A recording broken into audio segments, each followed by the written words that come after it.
Halo semuanya, kembali lagi dengan gua Nasrul. Di video kali ini gua akan bahas mengenai orang malas lebih cepat kaya daripada orang rajin. Jadi video kali ini mungkin cocok buat orang-orang yang malas, seperti gua juga salah satunya. Tapi jangan salah paham dulu, yang dimaksud orang malas di sini bukan orang yang nggak mau kerja, melainkan orang yang selalu berpikir gimana caranya supaya bisa bekerja dengan gampang, dengan santai, tapi tetap bisa menghasilkan pekerjaan yang sama.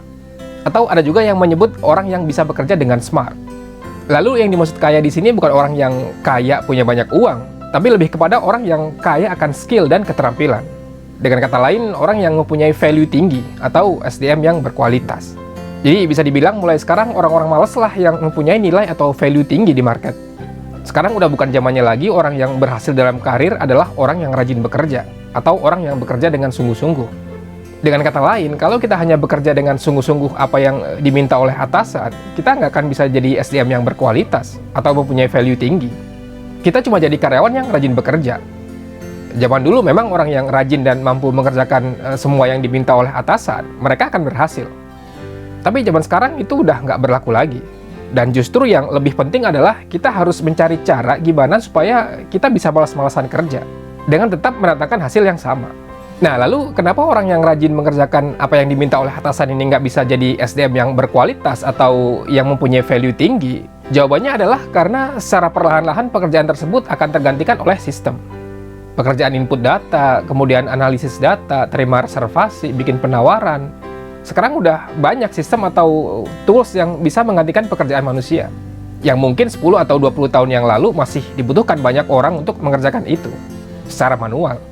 Selama ini memang kita diajarkan untuk rajin belajar dan rajin bekerja, dan juga harus mendengarkan kata orang tua. Maksudnya orang yang lebih tua, baik atasan kita di kantor maupun orang-orang yang posisinya lebih tinggi dari kita.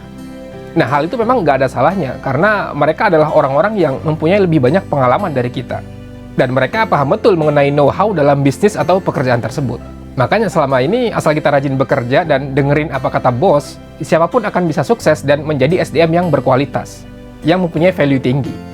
Akan tapi zaman sekarang, seiring dengan semakin majunya teknologi, ada dua perubahan penting yang harus kita sadari. Pertama adalah nilai sebuah know-how atau technical skill atau sebuah ilmu itu sekarang nilainya semakin turun. Karena sekarang kita bisa dapat informasi dengan cepat, kapanpun dan dimanapun kita mau. Jadi udah nggak ada lagi istilahnya know-how atau ilmu yang hanya dimiliki oleh orang-orang tertentu. Karena kita mau cari apa, hampir semua ada di internet. Kemudian perubahan yang kedua adalah pekerjaan yang menjadi rutinitas akan secara otomatis digantikan oleh mesin atau sistem. Maksud pekerjaan rutinitas di sini adalah pekerjaan yang nggak perlu mikir panjang. Misalnya seperti yang tadi gue bilang, pekerjaan input data.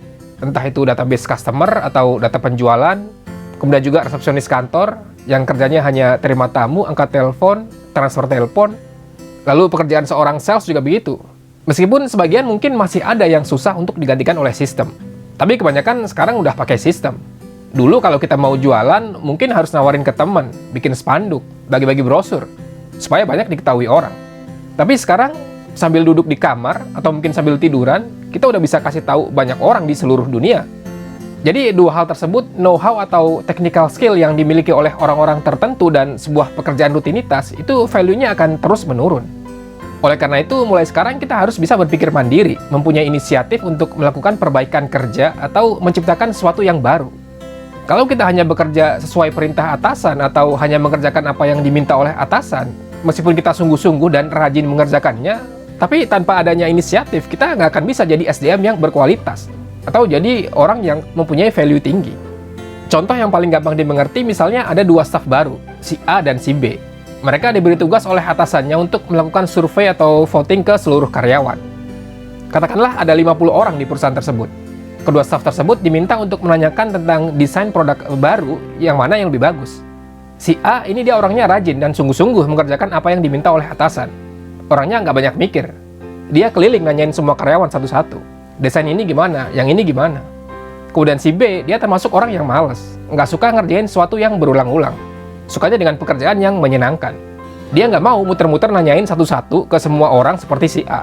Lalu dia cari tahu gimana caranya untuk menyelesaikan pekerjaan tersebut dengan lebih efektif, lebih cepat, tapi hasilnya sesuai dengan yang diminta oleh atasan. Akhirnya dia menemukan cara yaitu dengan menggunakan Google Form untuk voting ke semua karyawan. Jadi dia nggak perlu kesana kemari nanyain satu-satu. Nah, itu adalah contoh simpelnya aja antara orang yang rajin dan orang yang malas. Hasilnya mungkin sama, tapi waktu dan tenaga yang digunakan jauh berbeda antara si A dan si B. Jadi kita bekerja sehari-hari itu harus sambil mikir gimana caranya supaya pekerjaan ini cepat selesai, agar kita bisa lebih efektif menggunakan waktu. Dan inilah yang selalu ada di pikiran orang malas. Lalu gimana sih caranya supaya kita bisa jadi orang malas yang produktif seperti itu? Nah, ada sebuah pola pikir atau mindset yang mungkin harus kalian ketahui. Sebelumnya gue tanya dulu, menurut kalian pekerjaan yang paling produktif itu pekerjaan yang seperti apa? Mungkin kalian bingung ya, mau jawab gimana? Jadi jawabannya pekerjaan yang paling produktif adalah bekerja untuk menghilangkan pekerjaan tersebut. Artinya mencari cara gimana supaya nggak perlu ada orang khusus atau PIC khusus untuk mengerjakan hal tersebut. Jadi kalau masih ada orang yang mengerjakan pekerjaan itu, artinya masih butuh biaya misalnya untuk gaji karyawan, kemudian sewa tempatnya, dan seterusnya. Tapi kalau kita bisa menghilangkan pekerjaan itu dengan tetap menghasilkan sesuatu yang sama, maka nggak ada pekerjaan yang lebih produktif dari itu. Mungkin di antara kalian ada yang khawatir, nanti gue nggak ada kerjaan dong, nanti gue kerja apa? Nah, sebenarnya kalian nggak perlu mikirin hal itu. Karena kalau kalian berhasil menghilangkan pekerjaan tersebut, tapi tetap bisa menghasilkan, maka bisa dipastikan banyak pekerjaan lain yang bisa kalian lakukan. Dan atasan kalian juga pasti senang dengan anak buah yang produktif seperti itu.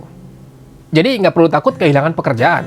Mulai sekarang kita harus membiasakan untuk selalu berpikir gimana caranya supaya kita nggak perlu susah payah mengerjakan pekerjaan kita. Atau gimana caranya supaya kita bisa menghilangkan pekerjaan kita.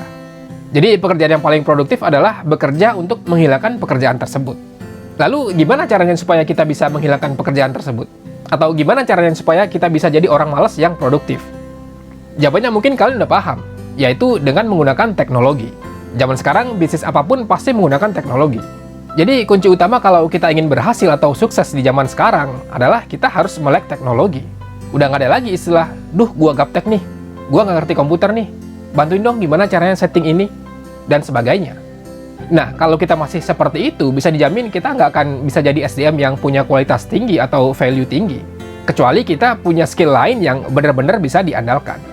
Jadi untuk kalian yang masih muda, masih umur 20-an, atau mungkin ada yang masih belasan tahun, nggak ada salahnya kalian mulai belajar ilmu komputer. Belajarlah bikin website, bikin aplikasi, bikin sebuah sistem. Masa depan kalian pasti akan lebih cerah daripada kalian yang cuma sebagai user. Sekali lagi, sekarang zaman udah semakin berubah. Kalau dulu, manusia membuat sebuah bangunan yang mempunyai wujud nyata, seperti membangun kota.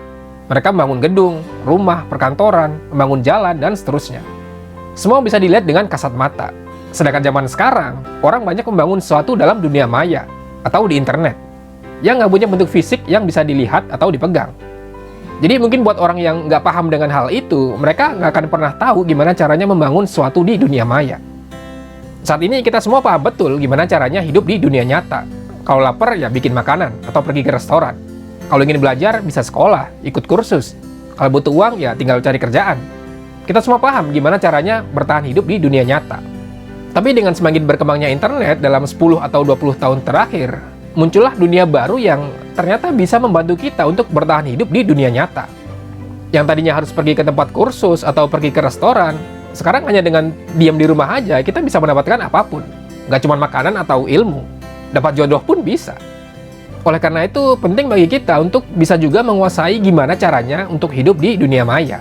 Meskipun itu bukan kehidupan nyata, tapi kita harus bisa berkembang menyesuaikan dengan kemajuan zaman.